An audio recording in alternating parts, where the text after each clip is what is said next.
So now we'll see about the next one, that is silicosis. Silicosis, it is due to inhalation of this crystalline silicon dioxide or silica, and that is the most common occupational lung disease now. It can usually present after decades as slowly progressive fibrosing type of lung disease, nodular type. Usually seen in sandblasters and mine workers because they use this silica particles for their routine works. Now, what is the pathogenesis of silicosis? This crystalline forms of silica, that is a quartz variant, they are more fibrogenic. So, that is the most common cause of fibrosis of the lung. They interact with epithelial cells and macrophages, and there is activation and release of mediators, just as you saw in the common pathogenesis of interstitial lung disease. This epithelial injury will activate this cytokines, which will activate the fibroblasts, which leads to pulmonary fibrosis. It's the same manner.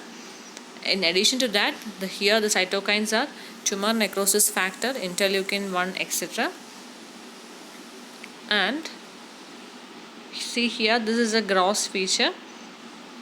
You can get a tiny, in early stages you can get tiny pale nodules in the upper zone, and when the silica dust will, when it accumulates by time, what happens, there will be hard collagenous scars. So all these dusts are producing certain fibrosis inside the lung.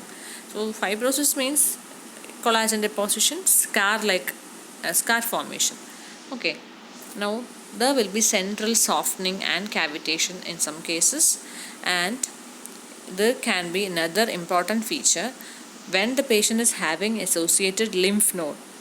When the silicosis patient is having a hilar lymph node, that lymph node will have a type of calcification that is known as eggshell calcification, that is typically seen in the lymph node affected with silicosis.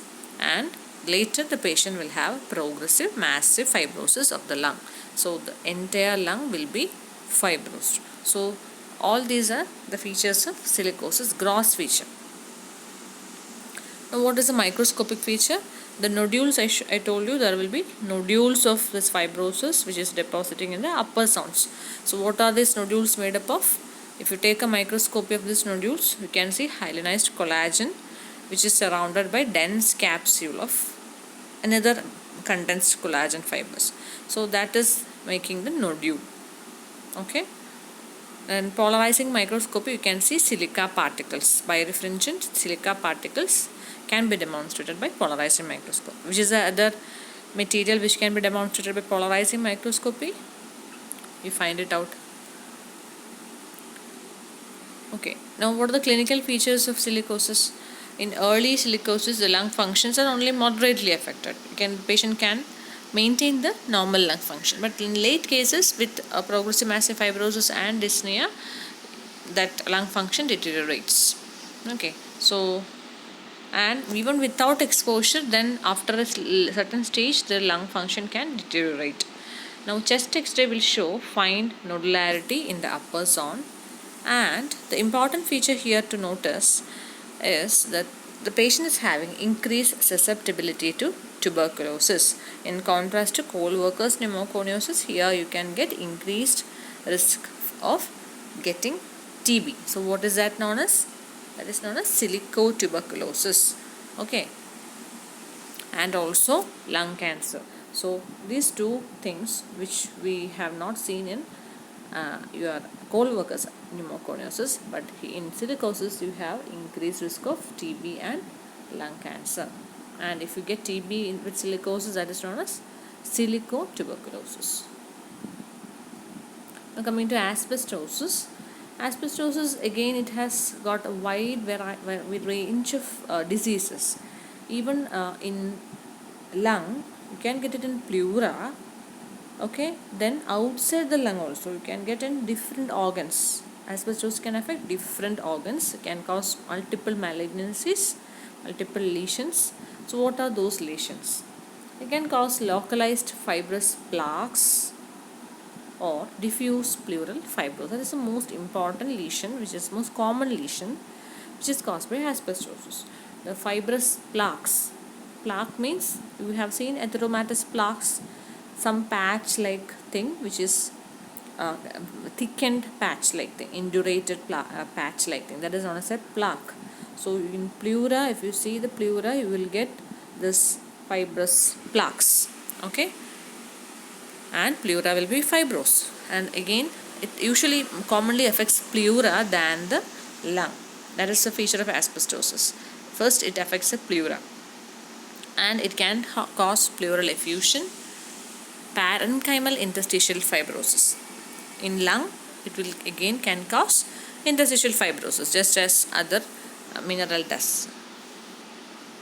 Okay, lung carcinoma, again that is one of the most important feature to notice. It can cause increased risk of lung carcinoma. Another important malignancy which is associated with asbestosis is mesothelioma, that you should never forget. Mesothelioma is a tumor which affects the surfaces which are lined by mesothelial cells. So which are the surfaces which are lined by mesothelial cells?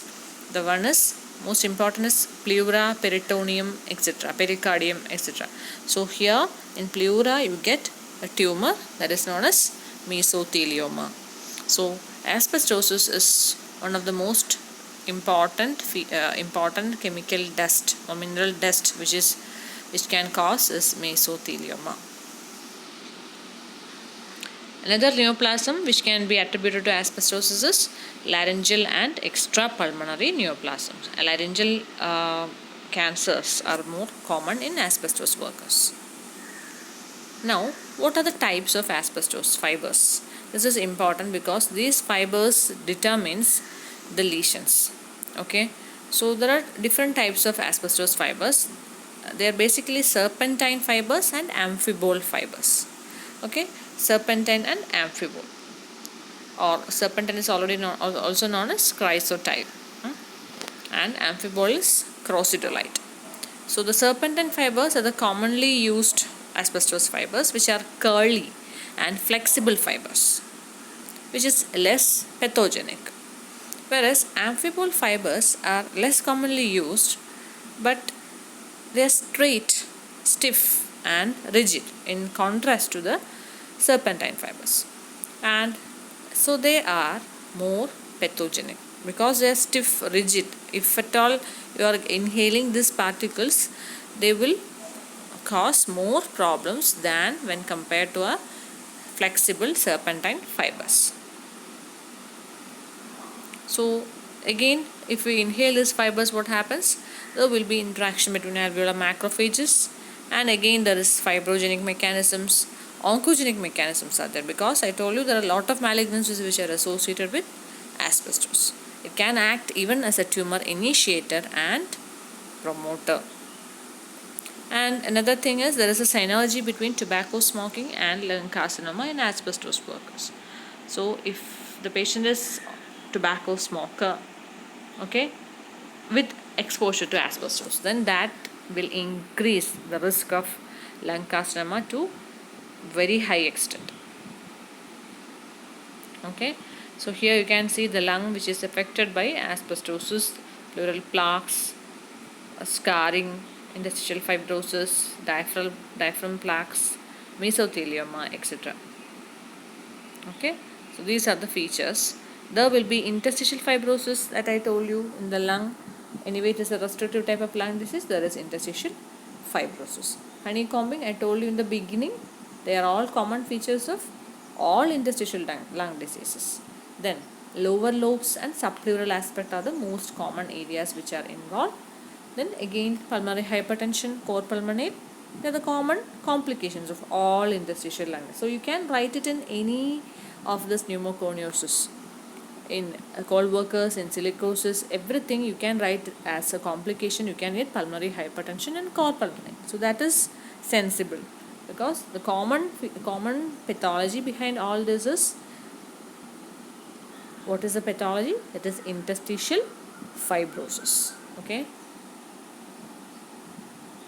Now here the specific feature is pleural plaque. You can get a pleural plaque like this, that whitish areas, they are seen on the pleural surface.